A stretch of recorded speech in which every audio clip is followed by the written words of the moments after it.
गौसे आजम की जुबान से निकले हुए कलमात ऐसे हुआ करते, मजमा खत्म होने से पहले पता नहीं कितनों की तो लाशें उठाई जाती थी, कितने तो वहां बेहोश हो जाते। किस बात पर? इतना असर करता दिल पर कि लोग कपड़े फाड़ लेते थे। खुतबे के अंदर, बयान के अंदर ऐसा असर होता कि लोग बैठे बैठे मदहोश हो जाते, कोई जोश हाल में कपड़े फाड़ डालते। रिवायात में बताया गया कोई एक मजमा भी ऐसा नहीं जिसमें हुजूर गौसे पाक की तकरीर के बाद जनाजा ना उठाया गया।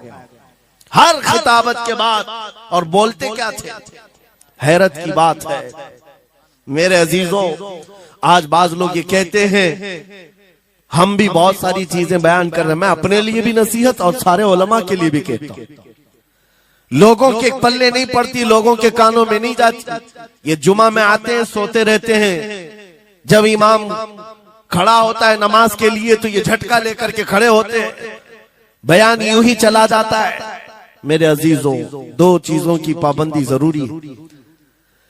मैंने पढ़ा था इमाम अहमद बिन हंबल, नहीं हजरत सुफियान सौरी रदी अल्लाह ताला, हजरत सुफियान सौरी नसीहत कर रहे थे, और जब वो नसीहत करते तो लोग रो पड़ते थे, आखिरत को याद करते, कब्र की होलनाकियों का तज़किरा करते तो लोग रोने लगते थे। एक बंदा था, वो मजलिस में आया करता और खामोश बैठता, और उस पर कुछ भी असर नहीं।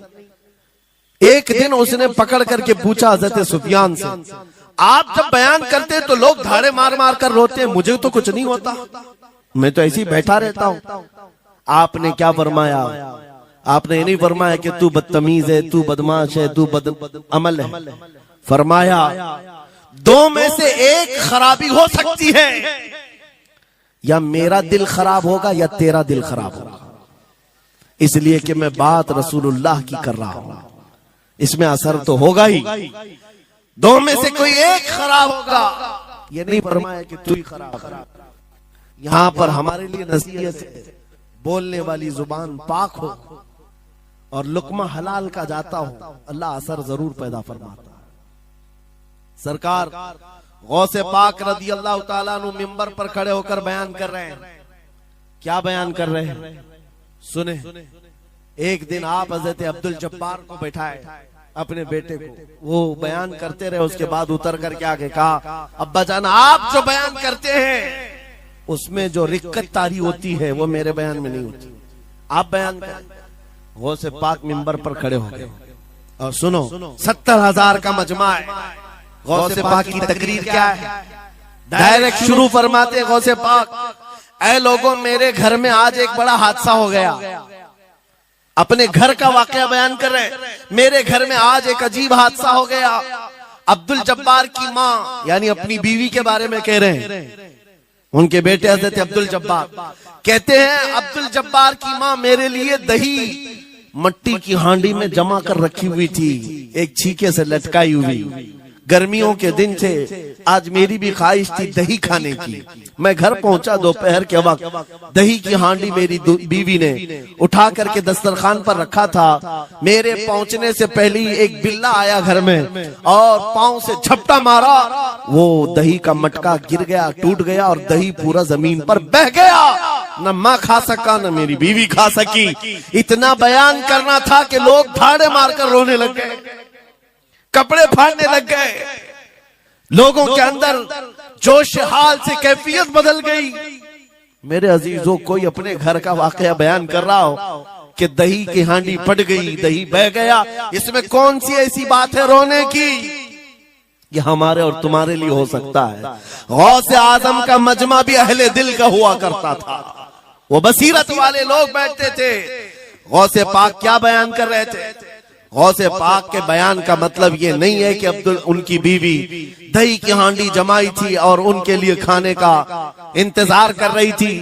गौसे आजम अपने वाकये से दुनिया की हालत बता रहे थे, ऐ लोगों, जिस तरह मेरे घर में आज मेरे खाने से पहले दही का मटका टूट गया और दही बह गया, सबकी हालतें तकरीबन ऐसी होती हैं। इंसान अपने लिए इतना कमाता है, माल जमा करता रहता है, और जब उसके खाने का वक्त आता है, मलकुल मौत पंजा मारकर रूह निकाल लेता है।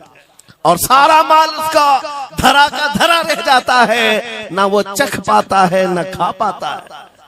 गौसे पाक रज़ी अल्लाह ताला अन्हु ये दुनिया की हालात बता रहे थे। और मेरे अजीजों, आज भी वही हालात हैं हमारे, आज भी वही हालात हैं।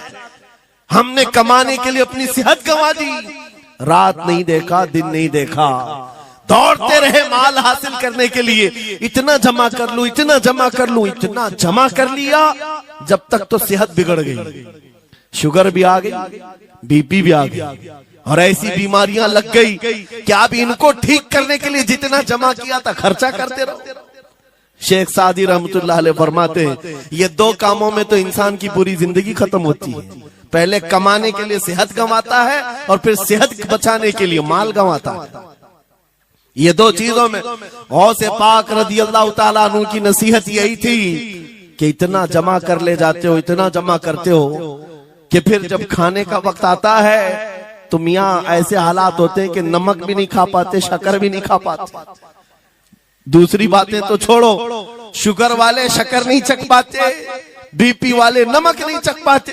अरे ये बड़ी छोटी चीजें हैं, और माल देखो तो करोड़ों का है, अरबों का है, अरबों का माल पड़ा हुआ है, नमक नहीं चख पाते, शक्कर नहीं खा पाते।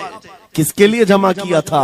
और थोड़ी और बड़ी बीमारी हो गई तो पानी भी नहीं पी पाते, डायलिसिस चल रहा है, किडनी खराब है। कितने ऐसे लोग मिलते हैं आज, कितने ऐसे हैं जिन्होंने साफ मुझसे कहा कि डॉक्टर ने पूरा गिन करके कहा है कि पूरे दिन भर में जो है एक ढक्कन से पानी पीना, बोतल का जो ढक्कन होता है उस ढक्कन से बस बूंद बूंद चखते रहना, पानी ही ना पियो, इसलिए कि किडनी काम नहीं करती। ये दुनिया है मेरे अजीजों। हमने अपनी सेहत गंवा दी, पूरी की पूरी सेहत गंवा दी इसको हासिल करने के लिए। इसी को मेरे इमाम अहले सुन्नत फाजिल बरेलवी ने कहा था, शहद दिखाए जहर पिलाए, कातिल डायन शोहर कुछ, इस मुर्दार पे क्या ललचाए, दुनिया देखी भाली।